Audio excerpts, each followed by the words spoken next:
Question number 9. My question is about pastors and divorce. In 1 Timothy 3:2, it says the husband of one wife. What happens if a pastor gets divorced while they are a Christian pastor? Are they automatically excluded from the pulpit? Does the cause matter? Or if there was sin, i.e. adultery, etc. At what point would they be assuming they repented, forgiven, and allowed to return to office? That's a great question. Thank you so much for it, because, there's a lot of gray in the Bible. There's a lot of gray. So let's talk about the passage that refers to the qualifications of a pastor. Let me see if I have this on. Do I have it on the Logos screen? Yes, this is Titus 1:5. This is why I left you in Crete, so that you might put what remained into order and appoint elders in every town. Elders is also a synonymous word for pastors. If anyone is above reproach, the other translations say blameless. Again, that's why we studied different translations. If anyone is blameless or above reproach, the husband of one wife, and his children are believers, and are not open to charge of debauchery or insubordination, for an overseer as God's steward must be above reproach, blameless. He must not be arrogant, quick-tempered, drunkard, violent, greedy for gain, but hospitable, lover of good, self-controlled, upright, holy, and disciplined. He must hold firm to the trustworthy word as taught, so that he may be able to give instruction in sound doctrine and also to rebuke those who contradict it. Okay, so what is the primary qualification of this text? The primary qualification, can I get to the text here, is, hold on guys, let me just deal with something on my screen. There we go. The primary qualification is blamelessness, above reproach. Because remember, repeated words in the text have a great amount of importance. When he describes above reproach, he's talking about the husband of one wife. That literally in the Greek means a one-woman man. Now, what if he was, to your question, what if he was divorced as a Christian, a pastor? Of course, the reasons for divorce matter greatly. Did his wife commit adultery? Did he commit adultery? That is the only scriptural allowance for divorce. Obviously, we can interpret the scriptures to say physical abuse as well. But anyway, what was the story behind the divorce is absolutely imperative. We got to know that. So say it is his wife's adultery and she divorces him or he divorces her, biblically allowed in the scriptures. I don't think there's any need to remove him from public pulpit ministry if it was his wife's adultery. I don't.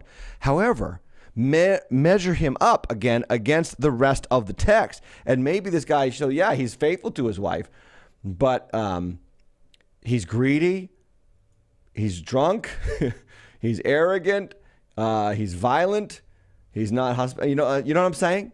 Like, that's not the only one.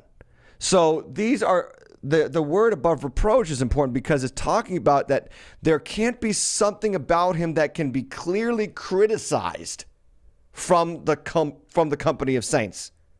This guy is always mean. This guy is always trying to, bilk us for money. This guy is always violent. As soon as an argument erupts, he's always blowing off his stack. Okay, well, this guy is disqualified from ministry, right? Never mind his marital status. So let's assume, for the sake of argument in your question, that yes, he checks off all those other boxes.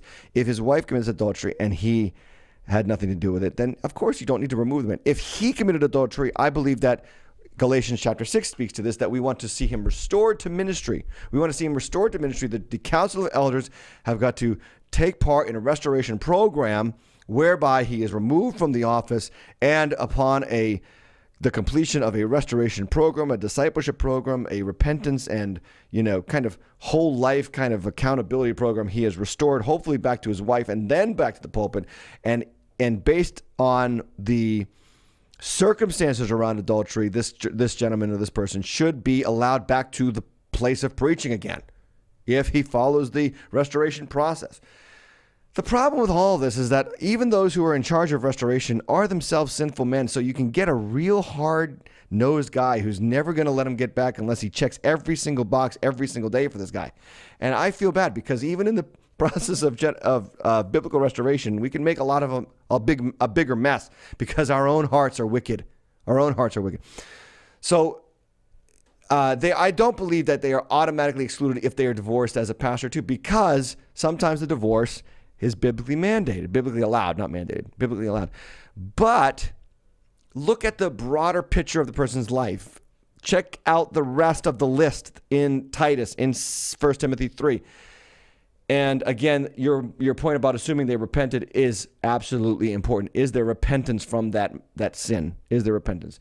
When divorce might be allowable, it is not beneficial, and it is not also advisable in the scriptures, and we have to be aware of that. We have to be clear about that. So I hope that answers your question. Thank you for it. It is a difficult situation. Pastors, this is why I got to pray for your pastors, because their spouses are always going to be getting attacked in a different way than other spouses in the church. It's going to put a heavy burden on their marriage and on their children. And we've got to be careful to not hold them to an impossible standard. Again, blameless, that there's no open charge against this person. That's the most important phrase there. There's no open charge that this man is quick-tempered, a drunkard, violent, greedy for gain, and he sleeps around. Like you could, and this is another thing, a guy could be a one-woman man, technically and legally, but he's flirting with every other woman in the church. Oh, he's not committing adultery, but man, the guy's everywhere with every other woman. I mean, that's another bad sign. That's another bad sign. Again, the whole body of work has to come into account there. Let's go back to the chat. Yes, thank you for this. Too many are put on a pedestal and aren't allowed to fall and rise back up. I agree 100%. It's so true. The guy makes a mistake and now banned for life. And man, the church has a serious problem with restoring people who commit adultery. Look, my friends, Jesus said, if you look lustfully, you've committed adultery. Every single person in the world has done it then. Literally, except Jesus, right? And Job. But you've got to understand that there is restoration. If grace is not our greatest weapon, then judgmentality will be. And we will hurt an inordinate number of preachers and teachers for life by holding them to this impossible standard. So let me say to Ken A, there is no biblical support at all for rehabilitation. You're absolutely wrong, Ken. Galatians chapter 6. Absolutely wrong. I mean, how about a racist? Is there restoration for a racist, Ken? Because Peter was a racist. Galatians chapter 2 says that Paul had to confront Peter to his face because when Jews showed up, he withdrew from Gentiles because he didn't want to be caught out with the Gentiles amongst his Jewish friends. That's racism. Did he lose his authority as an apostle in that moment? Absolutely not. No. Man, do not get to this place where there is no support at all for rehabilitation. That is anathema to the heart of God and the heart of grace. If sinners are forgiven if sinners are forgiven when we accept Christ and follow him, then what will we be judged for when we stand before God after the death? We will be judged for our works for him. That goes back to that last question. Christopher Ricks, if a preacher steps out on his wife, he must address his church and ask for forgiveness. That is part of repentance. Well, I mean, I don't know. Does that say that clearly in the scriptures? It says you who are spiritual ought to restore him. I don't know if unless that was very blatant. I think that you have to trust elders and leaders in the church. Again, guys, please do not put into the text what is not in the text. This is a very common practice for Christians. And I find it's amazing how many graceless Christians there still are in the world. You've got to do what the text says, not what the text doesn't say. And don't read into the text your own anger over the moment, your own hurt because you were, I don't know, maybe kept out of loop or whatever. Please understand that there are elders who know things that you don't know. There are things that some Christians cannot handle. And if we air every piece of dirty laundry out before the congregation, we will disturb the faith of many, many Christians. And we have got to cover some things in a collective body of elders who oversee the church's heart and the life of the church, and yet at the same time provide accountability to those who lead. Yes, Ken, disqualified meaning that he abandoned the faith. He's talking in context of 1 Corinthians 9 about abandoning the faith there. So again, if a pastor abandons the faith, he's absolutely disqualified. You have to stop finding a way to be graceless. You have to.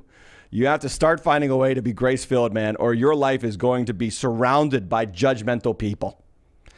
Remember when Jesus says, for with the measure you give, you will also receive? I fear for judgmental Christians. I'm not fearful for my own life. I'm fearful for judgmental Christians because you're going to get the same judgment back on you. You're going to get the same judgment. You hold people to these impossible standards, watch out. They're going to hold you to impossible standards. Okay, thanks for that question. Let's go on because we could debate that all day and not here for debate. We're here for answers.